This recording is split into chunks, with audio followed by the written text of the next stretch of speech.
Now, reporting from Lexington, Buena Vista, and Rockbridge County, this is the Rockbridge Report. Hello, and thanks for joining us. I'm Michael Freeman. And I'm Brooke Sutherland. The local restaurant known as Aunt Sarah's Pancake House will be closing this weekend. The restaurant, which is connected to the Days Inn Hotel on North Lee Highway, will close its doors after 17 years. Owner Anthony Bostic said that he can't sustain his business in this economic climate. Business slows down after the summer tourism season ends. He can usually ride it out, but not this year. He said that the business has lost about $250,000 in the past 2 years, and he no longer has the funds to keep up with it. It was something I guess I always knew was going to come because of, I know what the restaurant needs on a monthly basis to stay open. I also know what was coming in, of course. There was only a matter of time that, the two was going to meet and catch up with each other. Bostic says he made the decision this past weekend. The Rockbridge Area Network Authority plans to bring broadband access to the entire community by 2013. With a federal land grant, RANA will be laying fiber optic cables through more than 300 different properties. This means RANA needs signed easements from all the property owners. Rockbridge reporter Tilden Bowditch met with both reluctant and supportive landowners. RANA Chairman Hunt Riegel said full construction can't begin until the easements are signed. Ideally, they'd all be signed right now. Realistically, it's probably going to take us a couple of months to get all of the rest of them in. Riegel says he goes door to door to talk with landowners about their concerns. Most people say they're very much in favor of what we're trying to do, but they have concerns about anyone doing something on their property. Rockbridge County resident Linda Horn said she and her husband are not signing the easement. They don't want to destroy the pine trees lining their property on Drywell Road. Those pine trees are probably 35, 40 years old, and they provide me with privacy, and I'm not willing to give them up. Down the road, Jim Hamilton said he was also hesitant to sign. I didn't want to see a backhoe come in here and dig a 3-foot wide trench down through the middle of my property. After discussing his concerns with Riegel, Hamilton and his wife agreed to sign the easement. After they explained to me the procedure, it disturbs the land very little and will probably only be 2 to 3 foot off of the road, which is not a problem for me. Unfortunately for RANA, if one landowner refuses to sign, the entire project must be rerouted. Riegel says he hopes to get the Horns easement through compromise. For the Rockbridge Report, I'm Tilden Bowditch. Construction for the project begins in February. The entire project must be completed by 2013. A committee has been formed to formally evaluate the health needs of Rockbridge County. Rockbridge reporter Emily Mosh has the story. Efforts are underway to better understand the health needs of Rockbridge County. A 30-person steering committee is heading the project. Mary Lynn Lipscomb is one committee member. This is where you can dream. You don't have to say what you know to be true. You can dream now. What does a healthy community look like? The committee is funded by an $80,000 federal planning grant received by the Rockbridge Area Free Clinic. The grant money comes from part of the nation's new Health Care Act. The committee and the Free Clinic put on an event last week to raise community awareness about their project and to learn more about the people they are aiming to help. I hope that we really have dreamt big enough on Tuesday night that some of those bigger dreams will be captured and put into words and then put into action. I hope we do not come out with more of the same. The committee's next step is putting together a final vision statement detailing what Rockbridge County should look like at its most healthy. Lipscomb hopes the community will feel empowered by knowing the committee is using individuals' input as well as hard data members have collected. It's a lofty goal, but that would be a huge measure of success in this community. Action after the vision statement will likely have to wait until the Supreme Court makes a ruling on the Affordable Care Act. For the Rockbridge Report, I'm Emily Mosh. The Supreme Court plans to have a final ruling on the Affordable Care Act by summer of this year. While the MAP committee looks at the long-term needs of the community, the Rockbridge Area Free Clinic works to meet its clients' needs right now. Rockbridge reporter Alex Cummings learns more about the programs needed at the clinic. The local free clinic operates on a tight budget. So do the 2,600 plus patients who rely on its services. Development Director Katie Datz meets today's needs as they walk through the door. I have one particular patient who I can think of, and at one point she considered not receiving the cancer treatments that she needed as a result of lack of transportation. So Datz and others carpooled her to chemotherapy. The free clinic also jumped in when patient and single mother Susan Walker faced unemployment. I couldn't find a job. So I said to myself, what am I going to do? And I prayed. 2 weeks later, my first job came in, and it was the free clinic. And they took care of me. However, funding shortfalls have caused the clinic to scale back. When the grant for its pediatric dental program expired in the spring, dental coordinator Fallon Moore was determined to keep doors open. If a parent calls me today and says, my child has a toothache, I'm going to go above and beyond. Even though we don't have full clinics running every day, I try to see if a volunteer doctor can be here once a week. Clinic nurse Laura Simpson utilized the program for her own children's dental needs. The free clinic had a really amazing pediatric dental grant. It's just an example of a program that filled a really critical need in our community. The need still exists. Underfunded, but getting by, the free clinic hopes to fill this need and others through future grants. For now, the focus is on today. For the Rockbridge Report, I'm Alex Cummings. Clinic officials say they will continue to rely on volunteers and fundraising to squeeze $4 million worth of care out of their $650,000 budget. Virginia will be closing 4 of its 5 state institutions for the developmentally and intellectually disabled. The state will transition to community-based services over the next 10 years. A 3-year investigation found that Virginia violated federal regulations for housing the mentally disabled. Virginia is one of only 5 states that offer state treatment. Most states leave these services to the community. Families who rely on state services hope their relatives will still receive treatment. Some local businesses have felt the sting of a city ordinance against banners. Find out more after the break. And stay tuned to see what has local Catholic parishioners tongue-tied.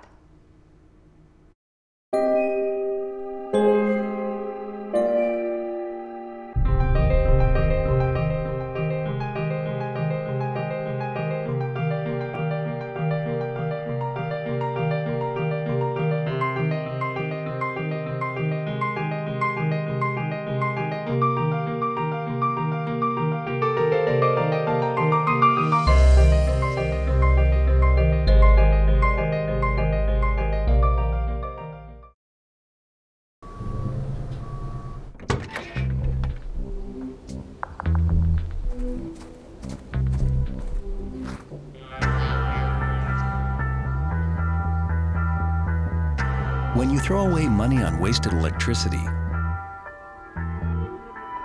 you're throwing away everything you could have bought with it.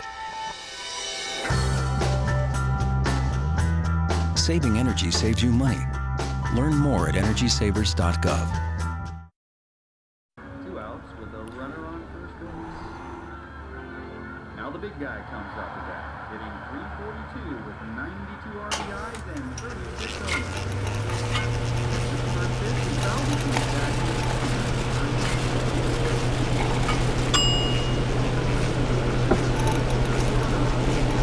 Chill raw and prepared foods promptly. 1 in 6 Americans will get sick from food poisoning this year. Keep your family safer. Check your steps at foodsafety.gov.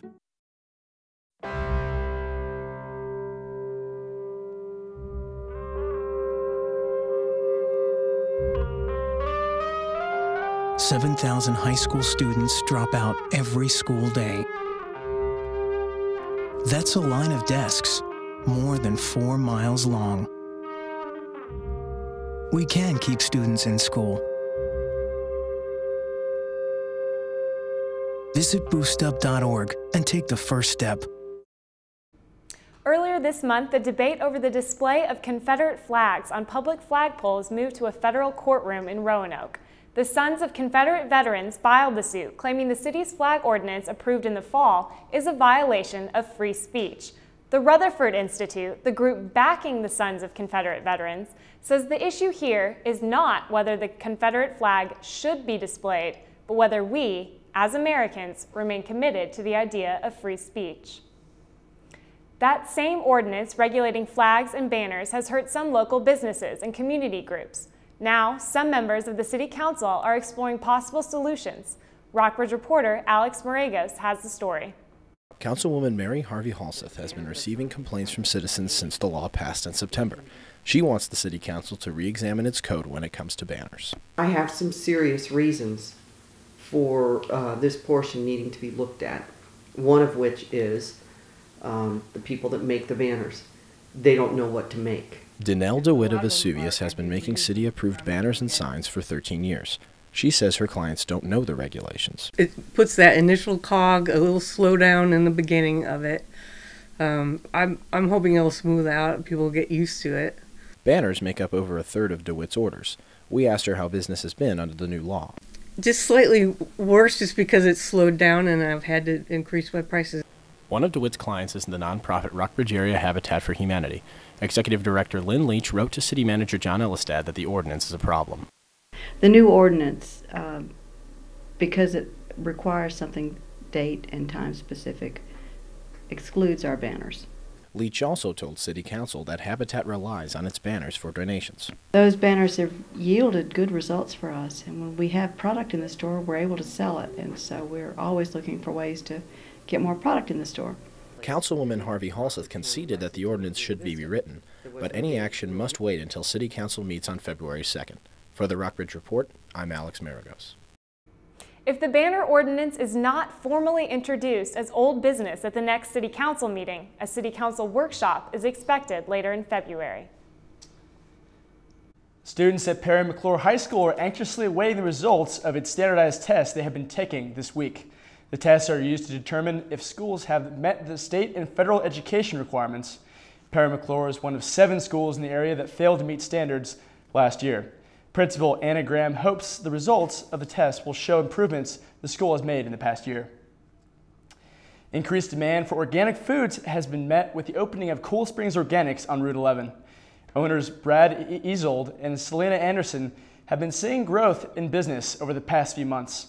The store previously operated in another location, but closed in September 2010 with the end of the lease. The best-selling items include produce, breads, coffee, and environmentally friendly cleaning products. Everybody needs to invest in their own health and the health and well-being of the planet and their friends and family. Natural organic foods is the way to go. Anything else you eat is really fooling yourself in terms of getting nutritional value from it. Cool Springs Organics also features a cafe that allows customers to order lunch or a drink while they shop. Coming up, find out the weather forecast for the next few days. And later, see what has local Catholics stumbling over the words they thought they knew. When some people struggle with their mortgage payments, they become frozen, petrified. Not knowing what to do, they do nothing. But the people who take action are far more likely to get the most positive outcome. Making home affordable is a free government program. Call now to talk one-on-one with a housing expert about the options that are right for you. Real help, real answers, right now.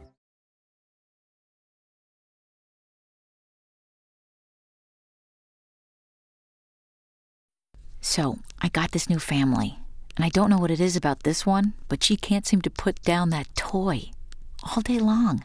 Tap, tap, tap, tap. Oh, and she even talks to it. She talks to that more than she talks to him. What's up, bro? Nice shirt. Who's she talking to? Her mom? She talks to her mom a lot.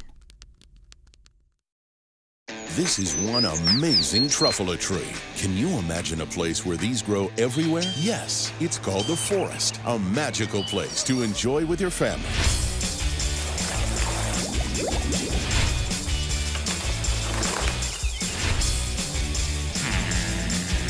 Ooh. So discover the forest and explore all the wonder that's there.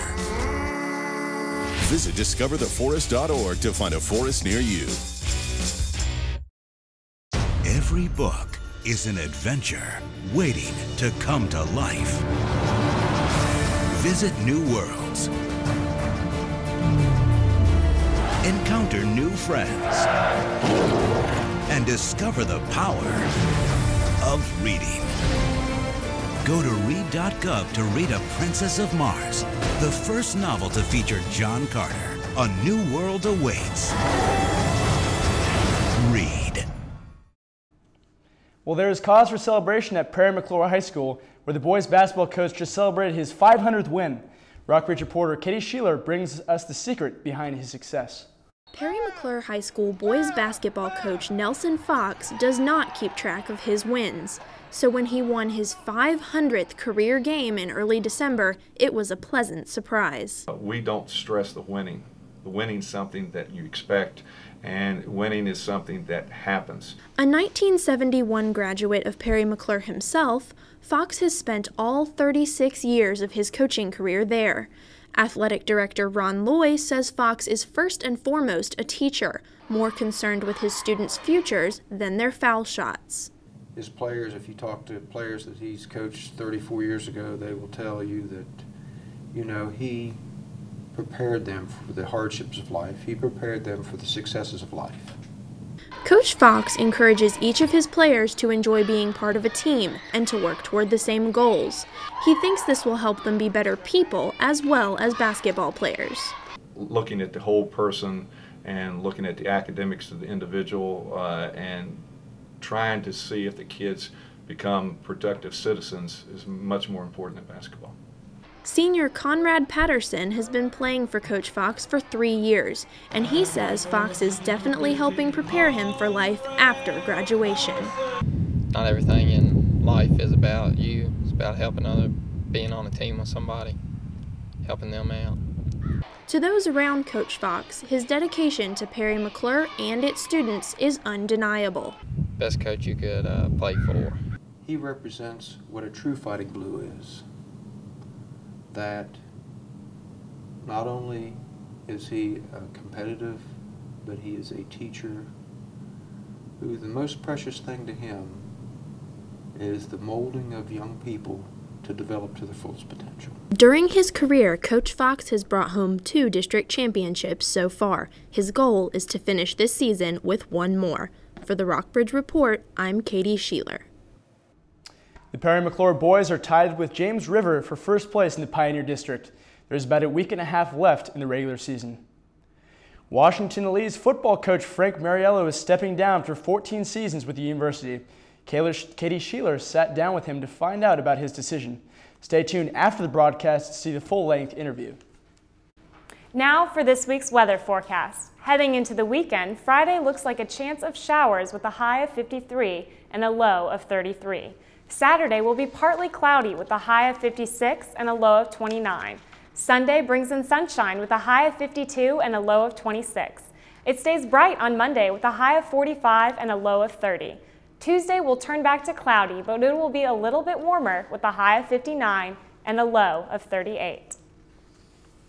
Local Catholics are stumbling over prayers they have known for years. Rockbridge reporter Sarah Stiefvater found out why. Recent changes have shaken up the Catholic Church. Even priests are confused. I'm still learning the different words of the creed. Changes to the Catholic Mass have forced parishioners and priests to relearn prayers they have said for decades. Burr Datz is the campus minister at St. Patrick Catholic Church in Lexington, Virginia. We were allowed to use what's known as dynamic equivalence. Now, isn't that a mouthful? Which means that our translation could be poetic and more colloquial.